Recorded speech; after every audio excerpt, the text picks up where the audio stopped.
Hi, it's Miss Lisa from the St. Paris Public Library.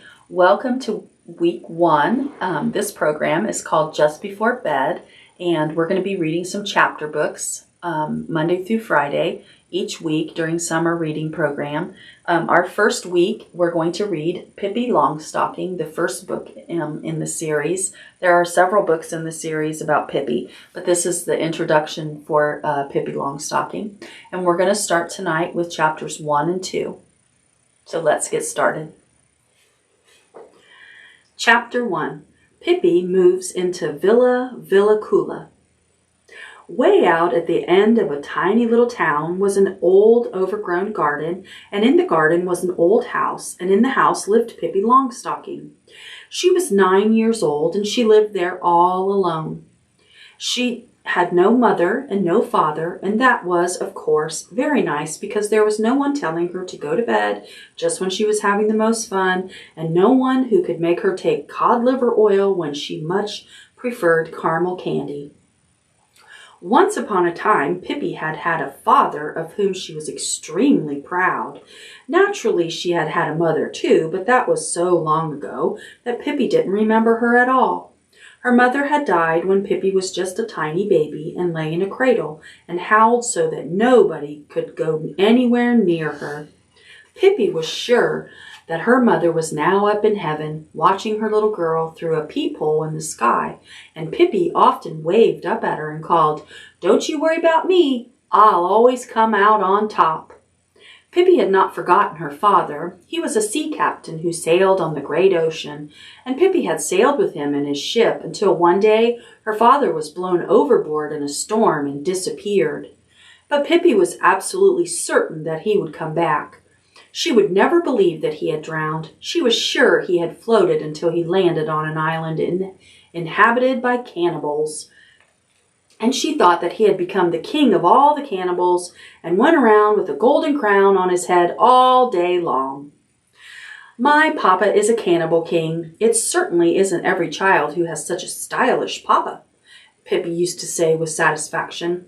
"And as soon as my papa has built himself a boat, he will come back and get me, and I'll be a cannibal princess. Hi-ho! Won't that be exciting?"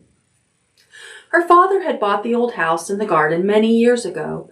He thought he would live there with Pippi when he grew old and couldn't sail the seas any longer. And then this annoying thing had to happen, that he was blown into the ocean, and while Pippi was waiting for him to come back, she went straight home to Villa Villacula. That was the name of the house. It stood there ready and waiting for her. One lovely summer evening she had said goodbye to all the sailors on her father's boat. They were all fond of Pippi, and she of them. "So long, boys," she said, and kissed each one on the forehead. "Don't you worry about me. I'll always come out on top." 2 things she took with her from the ship: a little monkey whose name was Mr. Nilsson. He was a present from her father, and a big suitcase full of gold pieces.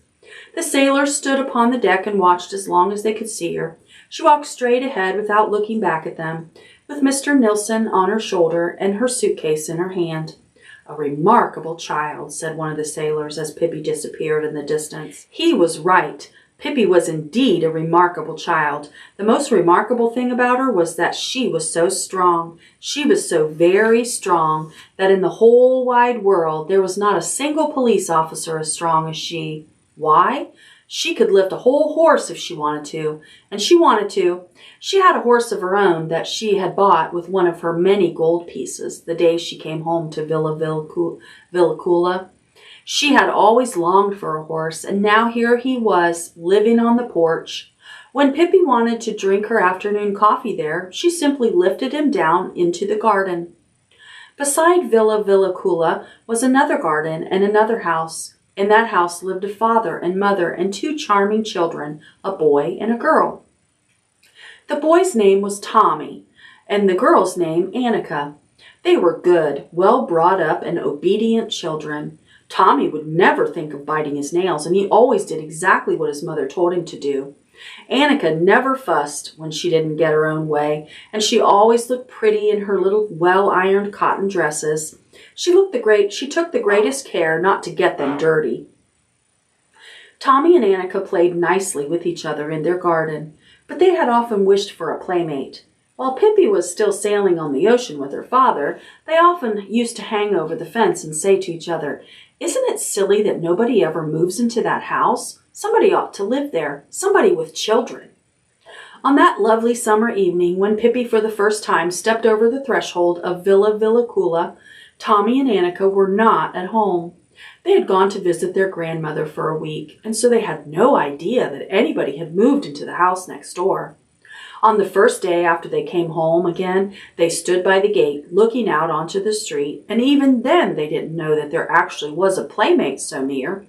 Just as they were standing there considering what they should do and wondering whether anything exciting was likely to happen, or whether it was going to be one of those dull days when they couldn't think of anything to play, just then the gate of Villa Villacula opened and a little girl stepped out.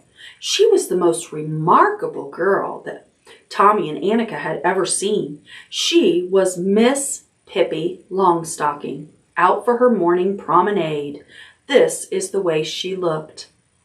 Her hair, the color of a carrot, was braided in 2 straight braids that stuck straight out. Her nose was the shape of a very small potato and was dotted all over with freckles. It must be admitted that the mouth under the nose was a very wide one with strong white teeth. Her dress was rather unusual. Pippi herself had made it. She had meant it to be blue, but there wasn't quite enough blue cloth, so Pippi had sewed little red pieces on it here and there. On her long, thin legs she wore a pair of long stockings, one brown and the other black, and she had on a pair of black shoes that were exactly twice as long as her feet. These shoes her father had bought for her in South America so that Pippi would have something to grow into, and she never wanted to wear any others. But the thing that made Tommy and Annika open their eyes widest of all was the monkey sitting on the strange girl's shoulders. It was a little monkey dressed in blue pants, yellow jacket, and a white straw hat. Pippi walked along the street with one foot on the sidewalk and the other in the gutter. Tommy and Annika watched as long as they could see her. In a little while she came back, and now she was walking backwards. That was because she didn't want to turn around to get home. When she reached Tommy and Annika's gate, she stopped. The children looked at each other in silence. At last, Tommy spoke. "Why did you walk backward?" "Why did I walk backward?" said Pippi. "Isn't this a free country? Can't a person walk any way she wants to? For that matter, let me tell you that in Egypt, everybody walks that way, and nobody thinks it's the least bit strange." "How do you know?" asked Tommy. "You've never been in Egypt, have you?"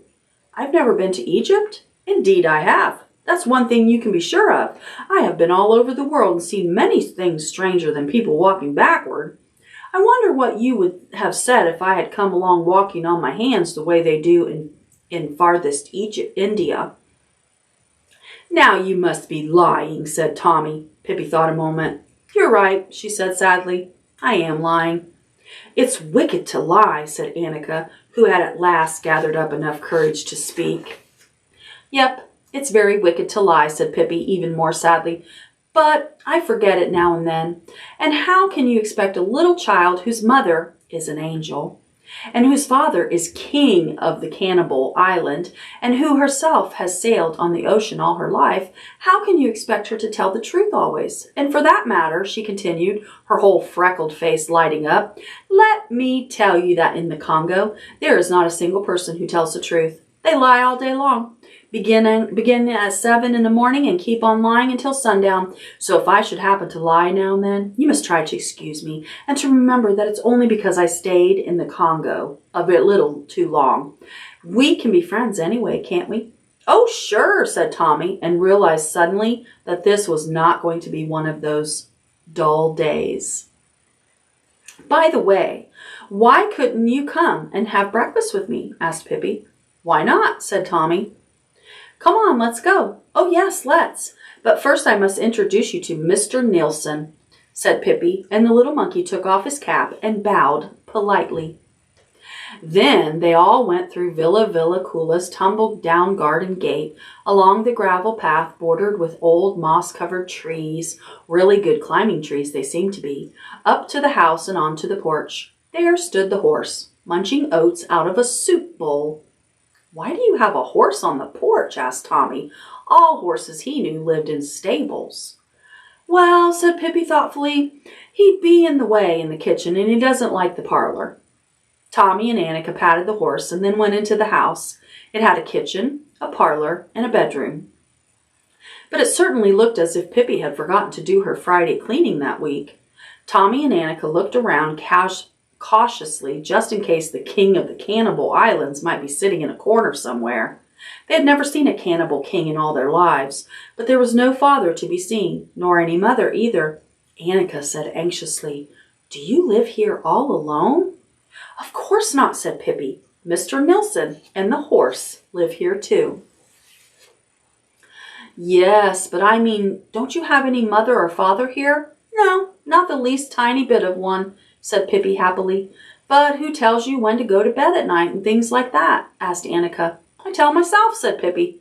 "First I tell myself in a nice, friendly way, and then, if I don't mind, I tell myself more sharply. And if I still don't mind, then I'm in for a spanking, see?" Tommy and Annika didn't see at all, but they thought maybe it was a good way.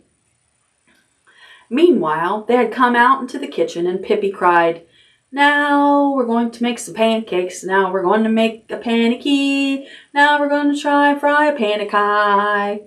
Then she took 3 eggs and threw them up in the air. One fell down on her head, and one broke so that the yolk ran in her eyes, but the others she caught skillfully in a bowl where they smashed to pieces. "I always did hear that egg yolks was good for the hair," said Pippi, wiping her eyes. "You wait and see. Mine will soon begin to grow so fast it will crackle." As a matter of fact, in Brazil, all the people go about with eggs in their hair, and there are no bald-headed people. Only once was there a man who was so foolish that he ate his eggs instead of rubbing them on his hair. He became completely bald. And when he showed himself on the street, there was such a riot that the police were called out. While she was speaking, Pippi had neatly picked the eggshells out of the bowl with her fingers. Now she took a bath brush that hung on the wall and began to beat the pancake batter so hard that it splashed all over the walls. At last she poured what was left onto a griddle that stood on the stove. When the pancake was brown on one side, she tossed it halfway up to the ceiling so that it turned right around in the air, and then she caught it in the griddle again. And then when it was ready, she threw it straight across the kitchen right onto a plate that stood on the table. "Eat," she cried, "eat before it gets cold." And Tommy and Annika ate and thought it was a very good pancake. Afterward, Pippi invited them to step into the parlor. There was only one piece of furniture in there. It was a huge chest with many tiny drawers. Pippi opened the drawers and showed Tommy and Annika all the treasures she kept there. There were wonderful birds' eggs, strange shells, stones, pretty little boxes, lovely silver mirrors, pearl necklaces, and many other things that Pippi and her father had bought on their journeys around the world. Pippi gave each of her new playmates a little gift to remember her by. Tommy got a dagger with a shimmering mother-of-pearl handle, and Annika a little box with a cover decorated with pink shells. In the box was a ring with a green stone. "Suppose you go home now," said Pippi, "so that you can come back tomorrow, because if you don't go home, you can't come back, and that would be a shame." Tommy and Annika agreed that it would be indeed. So they went home, past the horse, who had now eaten all the oats, and out through the garden gate of Villa Cula. Mr. Nilsson waved his hat at them as they left. Chapter 2. Pippi is a thing finder and gets into a fight. Annika woke up early the next morning. She jumped out of bed and ran over to Tommy. "Wake up, Tommy," she cried, pulling him by the arm. "Wake up and let's go and see that funny girl with the big shoes." Tommy was wide awake in an instant. I knew even while I was sleeping that something exciting was going to happen today, but I didn't remember what it was, he said as he yanked off his pajama jacket. Off they went to the bathroom, washed themselves and brushed their teeth much faster than usual, had their clothes on in a twinkling, and a whole hour before their mother expected them came sliding down the banister and landed at the breakfast table. Down they sat and announced that they wanted their hot chocolate right at that very moment. "What's going to happen today that you're in such a hurry?" asked their mother. "We're going to see the new girl next door," said Tommy. We may stay all day," said Annika. That morning Pippi was busy making pepper car.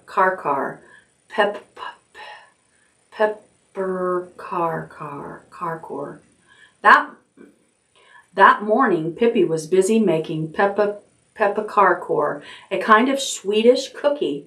She had made an enormous amount of dough and rolled it out on the kitchen floor.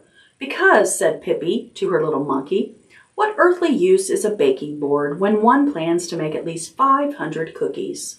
And there she lay on the floor cutting out cookie hearts for dear life. "Stop climbing around in the dough, Mr. Nilsson," she said crossly just as the doorbell rang. Pippi ran and opened the door. She was white as a miller from top to toe, and when she shook hands heartily with Tommy and Annika, a whole cloud of flour blew over them. "So nice you called," she said, and shook her apron, so there came another cloud of flour. Tommy and Annika got so much in their throats that they could not help coughing. "What are you doing?" asked Tommy. "Well, if I say that I'm sweeping the chimney, you won't believe me. You're so clever," said Pippi. "Fact is, I'm baking. But I'll soon be done. You can sit on the wood box for a while." Pippi could work fast, she could.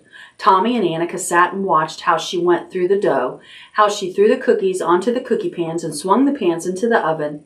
They thought it was as good as a circus. "Done," said Pippi at last, and shut the oven door on the last pans with a bang. "What are you going to do now?" asked Tommy. "I don't know what you're going to do." "I don't know what you are going to do," said Pippi, but I know I can't lie around and be lazy. I am a thing finder, and when you're a thing finder, you don't have a minute to spare." "What did you say you are?" asked Annika. "A thing finder." "What's that?" asked Tommy. "Somebody who hunts for things, naturally. What else could it be?" said Pippi as she swept all the flour left on the floor into a little pile. "The whole world is full of things, and somebody has to look for them, and that's just what a thing finder does," she finished. "What kind of things?" "Oh, all kinds," said Pippi. "Lumps of gold, ostrich feathers, dead rats, candy snap crackers, little tiny screws, things like that." Tommy and Annika thought it sounded as if it would be fun and wanted very much to be thing finders too, although Tommy did say he hoped he'd find a lump of gold and not a little tiny screw. "We shall see what we shall see," said Pippi. "One always finds something, but we've got to hurry up and get going so that other thing finders don't pick up all the lumps of gold around here before we get them." All three thing finders now set out. They decided that it would be best to begin hunting around the houses in the neighborhood, because Pippi said that although it could perfectly well happen that one might find a little screw deep in the wood, still, the very best things were usually found where people were living. "Though, for that matter," she said, "I've seen it the other way around too. I remember once when I was out hunting for things in the jungles of Borneo, right in the heart of the forest where no human beings had ever set foot, what do you suppose I found? Why, a very fine wooden leg. I gave it away later to a one-legged old man, and he said that a wooden leg like that wasn't to be had for love or money." Tommy and Annika looked at Pippi to see just how a thing finder acted. Pippi ran from one side of the road to the other, shaded her eyes with her hand, and hunted and hunted. Sometimes she crawled about on her hands and knees, stuck her hands in between the pickets of the fence, and then said in a disappointed tone, "Oh dear, I was sure I saw a lump of gold." "May we really take everything we find?" asked Annika. "Yes, everything that's lying on the ground," said Pippi. Presently they came to an old man lying asleep on the lawn outside his cottage. "There," said Pippi, "that man is lying on the ground, and we have found him. We'll take him." Tommy and Annika were utterly horrified. "No, no, Pippi, we can't take an old gentleman. We couldn't possibly, said Tommy. "Anyway, whatever would we do with him?" "What would we do with him?" "Oh, there are plenty of things we could do with him. We could keep him in a little rabbit hutch instead of a rabbit and feed him only dandelions. But if you don't want to, I don't care. Though it does bother me to think that some other thing finders may come along and grab him." They went on. Suddenly Pippi gave a terrific yell. "Well, I never saw the like," she cried as she picked up a large, rusty old tin can from the grass. "What a find! What a find! Cans! That's something you can never have too many of." Tommy looked at the can doubtfully. "What can you use it for?" "Oh, you can use it in all sorts of ways," said Pippi. "One way is to put cookies in it.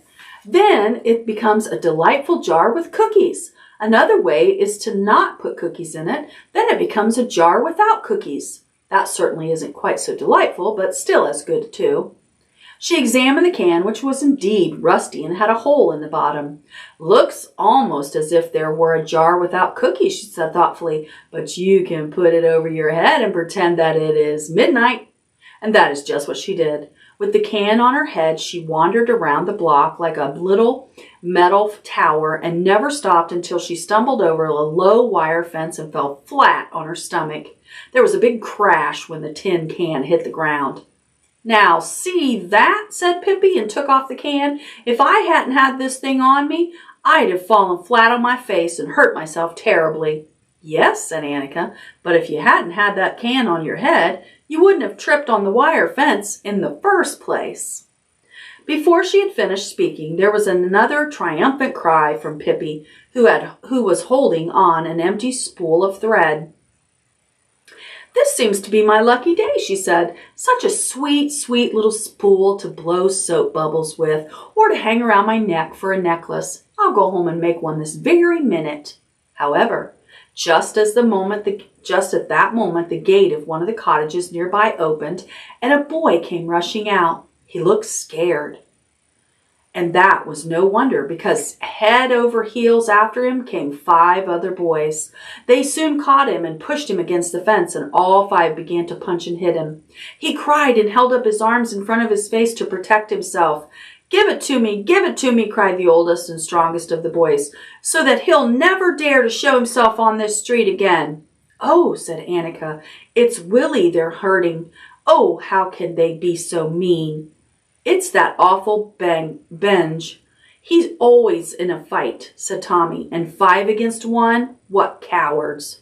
Pippi went up to the boys and tapped Benj on the back with her forefinger. "Hello there," she said. "What's the idea? Are you trying to make hash out of this little Willie with all 5 of you jumping on him at once?" Benj turned around and saw a little girl he had never seen before, a wild-looking little stranger who dared to touch him. For a while he stood and gaped at her in astonishment. Then a broad grin spread over his face. "Boys," he said, "boys, let Willie alone and take a look at this girl. What a babe!" He slapped his knees and laughed, and in an instant they all flocked around Pippi, all except Willie, who wiped away his tears and walked cautiously over to stand beside Tommy. "Have you ever seen hair like hers? Red as fire. And such shoes," Benj continued. "Can't I borrow one? I'd like to go out rowing, and I haven't any boat." He took hold of one of Pippi's braids, but dropped it instantly and cried, "Ouch! I burned myself." Then all 5 boys joined hands around Pippi, jumping up and down and screaming, "Redhead! Redhead!" Pippi stood in the middle of the ring and smiled in the friendliest way. Benj had hoped she would get mad and begin to cry. At least she ought to have looked scared. When nothing happened, he gave her a push. "Oh, I don't think you have a very nice way with ladies," said Pippi, and she lifted him in her strong arms high in the air and carried him to a birch tree and hung him over a branch. Then she took the next boy and hung him over another branch. The next one she set on a gatepost outside a cottage, and the next she threw right over a fence so that he landed in a flower bed. The last of the fighters she put in a tiny toy cart that stood by the road. Then Pippi, Tommy, Annika, and Willie stood and looked at the boys for a while. The boys were absolutely speechless with fright.